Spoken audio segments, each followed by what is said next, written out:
Batman vs. Spider-Man is an iconic fight. But today, well, we're switching it up a little bit. Take Batman out of the streets of Gotham and throw him into the streets of New York City instead, where it seems like there's an alien invasion or world-ending event every other week. How would the Dark Knight do while fighting against Spider-Man's villains, Green Goblin, Venom, Dr. Octopus, and more?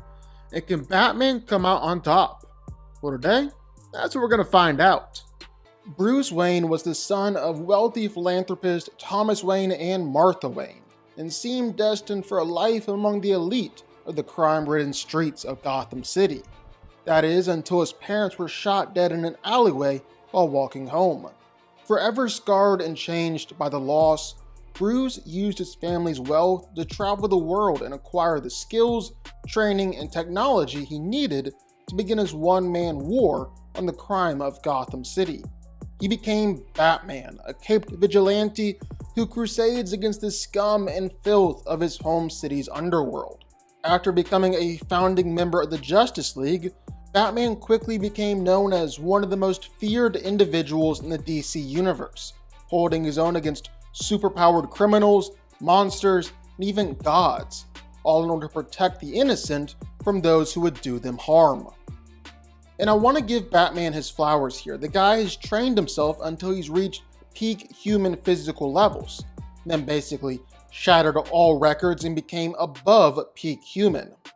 He's strong enough to bench press over 1,000 pounds, rip through metal, or even knock around things that easily weigh multiple tons. And Bruce has no problem using all that strength of his punches or kicks. He's regularly knocking down walls or kicking through metal, regularly knocking out metahumans and sending people flying dozens of feet with just one strike. Batman might not necessarily look it, and he is supposed to be just a normal human, but you can kinda say that essentially, whatever Captain America can do, Batman can pull off something similar. Sure, Steve might be ultimately a bit stronger, but Bruce is well within that super soldier range of strength. Same with durability. Batman is incredibly durable, especially with his incredible armor. Now, out of his armor, Batman has taken some pretty nasty beatings, even an attack or two from Wonder Woman, so he's definitely tough. And his Batsuit only adds on to that even more. He's regularly taken attacks from all sorts of opponents, some of whom are seriously strong. I'm talking your Venom-amped Banes, your Deathstrokes, even some much heavier hitters like Professor Zoom, Aquaman, or even Superman. And those last two were either mind-controlled or just royally pissed off, so they weren't necessarily holding back all that much. Batman's armor is also completely bulletproof. It's allowed him to survive some pretty massive explosions. Batman has even survived falling from the moon and crash landing down on the Earth. He's incredibly tough. And lastly, I feel like I should mention speed. Batman is incredibly fast and agile, far superior to even Olympic level athletes. Like at this point, normal people simply move in slow motion to him. He can move so fast, he's just simply a blur, and Batman has routinely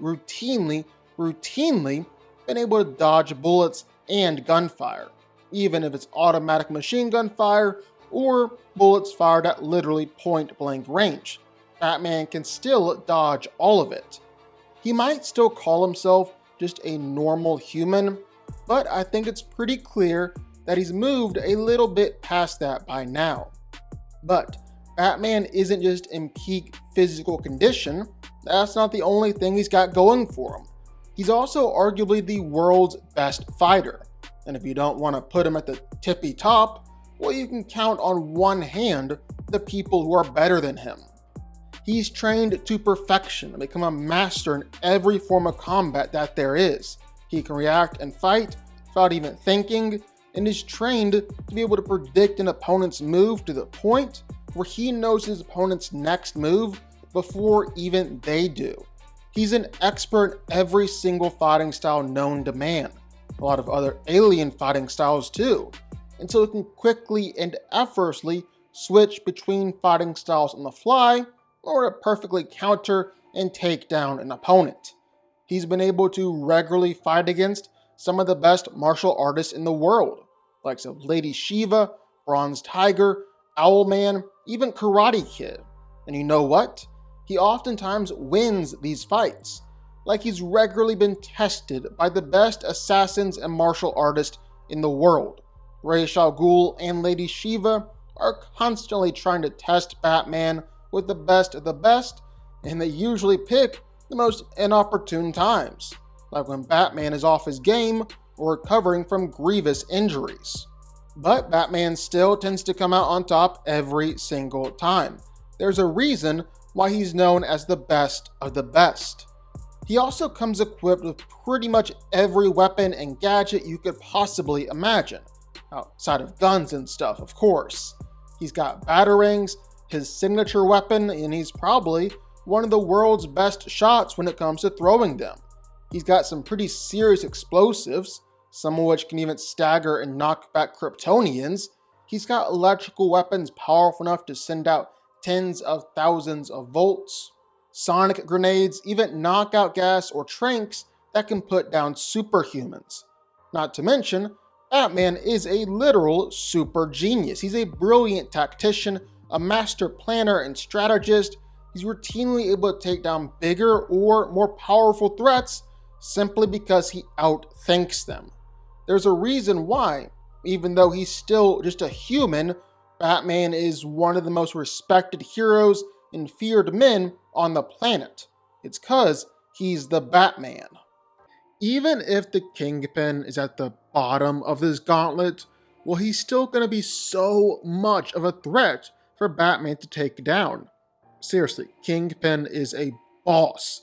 He's regularly giving trouble to every street-level hero that he fights against, from Daredevil to Captain America to even Spider-Man. So yeah, I'd say he'd give Batman a serious fight too. But ultimately, I think Batman wins.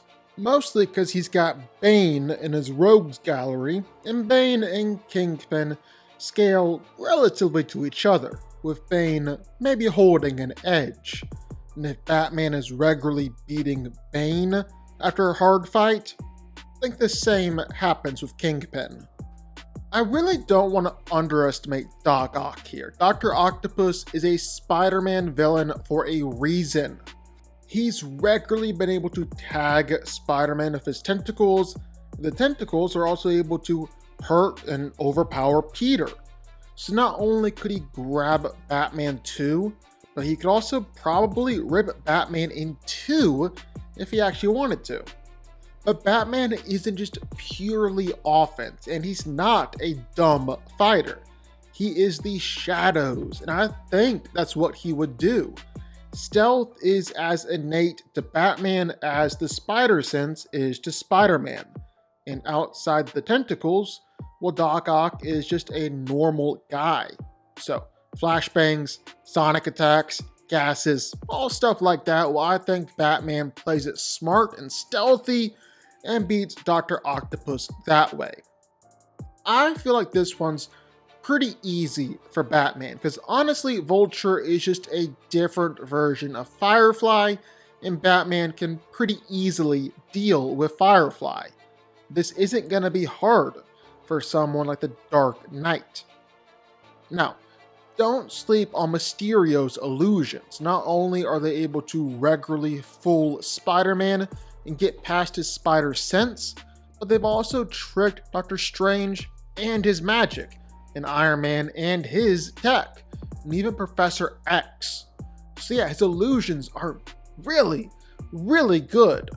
But end of the day, well, Batman is just built different. And there's a reason why he's the world's greatest detective. Mysterio might be able to trick him at first, but Batman has plenty of ways to figure out he's in an illusion. And once that happens, well, he's going to be able to take back down. This one is going to be really, really hard for Batman, even with his years of experience fighting against Killer Croc. Because for as good as Croc is, well, Lizard is better in pretty much every way. He's way stronger, faster, tougher, and has a great healing factor. There's a reason why he's such a serious threat to Spider-Man. Maybe you want to say that Batman can beat him, but honestly, it would take everything that Batman has, and he'd probably have to empty out his utility belt in order to actually get it done.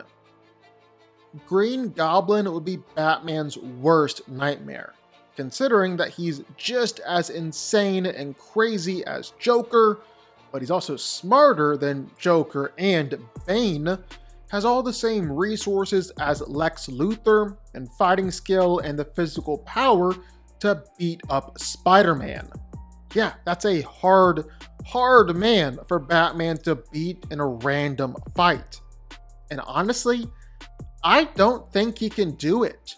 Green Goblin has most of Batman's gear and superhuman physicals and the willingness to kill. Don't think Batman can beat him in a random fight.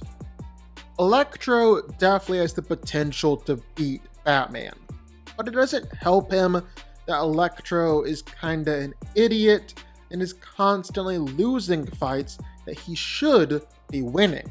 I mean, we're talking about the guy who lost to the Punisher because Frank shot him with rubber bullets. Batman's suit is heavily insulated against electricity, and Batman definitely has ways around electrical attacks and the ability to take Electro down. And that's what he's gonna do. Sandman is a lot like Electro, powerful enough to take Batman down, but not actually smart enough to outwit him. Bruce has plenty of experience facing off against villains like Clayface, and even if Sandman is more powerful, they basically work the same way. Batman is smart enough to start throwing out fire pellets, turn Sandman to glass, throw around freeze pellets, try and get Sandman wet. And the best part is that Sandman is dumb enough to fall for all of it.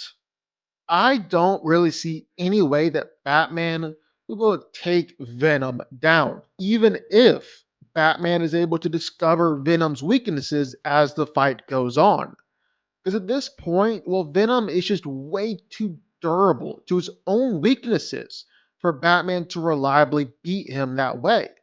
And that's not even touching on just how powerful and broken Venom is when he lets loose. Rhino is dumb. No one is arguing with that. But Rhino is seriously powerful. He's way stronger than Bane or Croc or any of Batman's normal villains. He's way stronger than even Spider-Man. If Rhino lays hands on Batman, well then Batman might just be as good as dead.